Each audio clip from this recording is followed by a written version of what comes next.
राष्ट्रवादी काँग्रेस शरद पवार पक्षाचे अध्यक्ष शरद पवार यांची प्रकृती बिघडली. त्यांना पुण्यातील रुबी हॉल क्लिनिक रुग्णालयात दाखल करण्यात आलं. त्यांना खोकल्याचा आणि कफचा त्रास सुरू आहे, त्यामुळे त्यांना रुबी रुग्णालयात दाखल करण्यात आलं आहे. आता शरद पवार यांची प्रकृती कशी आहे, त्यांना नेमकं काय झालं आहे, त्यांना उपचारासाठी किती वेळ लागणार याबद्दलची एक नवीन माहिती समोर आली आहे. खासदार सुप्रिया सुळे यांनी ट्विट करत याबद्दलची माहिती दिली. तसेच शरद पवारांवर उपचार करणारे डॉक्टर लोढा यांनीही त्यांची प्रकृती स्थिर असल्याची माहिती दिली. खासदार सुप्रिया सुळे यांनी सोशल मीडिया प्लॅटफॉर्म X वर पोस्ट करून शरद पवारांच्या उपचारांबद्दल अधिक स्पष्ट माहिती दिली आहे. बाबांना छातीत संसर्ग झाला असून त्यांना 5 दिवसांच्या अँटीबायोटिक कोर्स पूर्ण करावा लागणार आहे.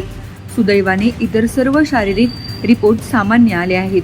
तुमच्या सर्वांच्या शुभेच्छा आणि पाठिंब्याबद्दल मी मनापासून आभारी आहे, असे सुप्रिया सुळे म्हणाल्या. गेल्या काही दिवसांपासून शरद पवार यांचे दौरे आणि भेटीगाठींचे सत्र सतत सुरू होते. वयोमानानुसार झालेली दगदग आणि हवामानातील बदल यामुळे त्यांना हा त्रास जाणवला असावा असा अंदाज डॉक्टरांनी व्यक्त केलाय. बारामती येथील निवासस्थानी असताना श्वास घेण्यास काहीसा त्रास जाणवू लागल्याने त्यांना तातडीने पुण्यात हलवण्यात आले. डॉक्टरांच्या मते सध्या सुरू असलेल्या अँटीबायोटिक्स कोर्सचा परिणाम पाहून आणि सर्व चाचण्यांचे अंतिम रिपोर्ट आल्यावरच त्यांना रुग्णालयातून डिस्चार्ज देण्याबाबत निर्णय घेतला जाईल. माझं नाव डॉक्टर अभिजित लोढा आहे. मी पवार साहेबांना बघतो आहे. थोडंसं फिजिकल एक्झर्शन झाल्यामुळे छातीत कफ झालेला आहे, म्हणजे छातीत थोडंसं कंजेशन आहे आणि आम्ही योग्य त्या तपासण्या पाठवलेल्या आहेत आणि ट्रीटमेंट चालू आहे. आता कंडिशन एकदम स्टेबल आहे आणि तपासणी आल्यावरतीच आम्हाला जे काही त्याच्यात बदल करायचा असेल ते बदल करू. आता तपासणीचे रिपोर्ट आल्याशिवाय आम्ही आता काही सांगू शकत नाही. आता कंडिशन स्टेबल आहे आणि तपासणीचे रिपोर्ट आल्यावरतीच आम्ही पुढची ट्रीटमेंट काय बदल करायचं ते ठरवू. थोडंसं मी सांगितलं फिजिकल एक्झर्शन असल्यामुळे थोडंसं कंजेशन झालेलं आहे आणि आता सगळे व्हायटल पॅरामीटर्स सगळे स्टेबल आहेत. काळजी करण्यासारखं काय आता तरी काही नाही. आणि पवार साहेब आता रूम मध्ये आहेत, ICU मध्ये नाही. Because of physical exertion there was some congestion in the chest. Ruby Hall क्लिनिकचे फिजिशियन डॉक्टर अभिजित लोढा यांनी दिलेल्या माहितीनुसार शरद पवार यांना छातीत संसर्ग झाला, त्यामुळे त्यांना खोकल्याचा त्रास जाणवत होता. रुग्णालयात दाखल केल्यानंतर त्यांच्या विविध वैद्यकीय चाचण्या करण्यात आल्या आहेत. सध्या त्यांची प्रकृती पूर्णपणे स्थिर असून काळजी घेण्याचे कारण नाही. शरद पवार यांना अतिदक्षता विभागात ठेवण्यात आलेले नाही. ते सध्या रुग्णालयातील एका खासगी रूममध्ये असून डॉक्टरांच्या देखरेखीखाली आहेत. ते सध्या सर्वांशी व्यवस्थित संवाद साधत आहेत आणि त्यांचे ऑक्सिजन लेवल व इतर पॅरामीटर्स सामान्य आहेत, असेही डॉक्टर अभिजित लोढा यांनी म्हटले.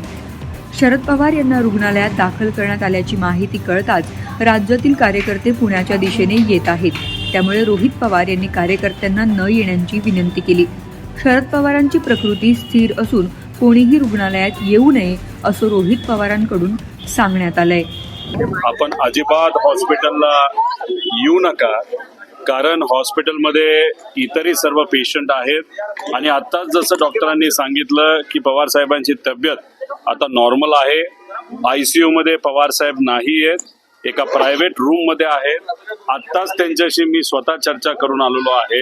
त्यामुळे कुठेही काही घाबरण्यासारखं, टेन्शन घेण्यासारखं अजिबात नाही. गेल्या 12-13 दिवसामध्ये फिजिकल स्ट्रेस म्हणजे तुम्ही बघितलं असेल, पवार साहेब स्वतः बऱ्याच ठिकाणी जात होते, लोकांना भेटत होते. त्याच्यामुळे थोडासा स्ट्रेस आलाय आणि आपण ज्याला कंजेशन म्हणतो म्हणजे कफ, हा थोडासा काही प्रमाणात तिथं झालेला आहे.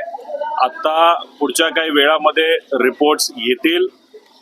माझ्या अंदाजाने इथंच 1-2 दिवस ठेवलं जाईल आणि गाडीलीच, त्यांच्या प्रायव्हेट गाडीली मुंबईला साहेबांना त्या ठिकाणी नेलं जाईल. त्यामुळे कृपा करून इतर पेशंटच्या हितासाठी इथं कुणीही गर्दी करू नये. पवार साहेबांना कोणालाही त्या ठिकाणी भेटता येणार नाही, कारण का इथल्या हॉस्पिटलचा प्रोटोकॉल हा योग्य पद्धतीने फॉलो केला पाहिजे असं सुप्रियाताईंचं आणि आमच्या सर्वांचंच. दरम्यान शरद पवार यांना काल अचानक पुण्यातील रुग्णालयात दाखल करण्यात आलं.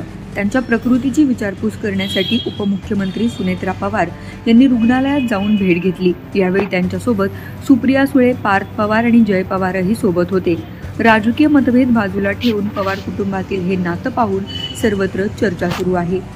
शगुफ्ता शेख, लोकमत.com, पुणे.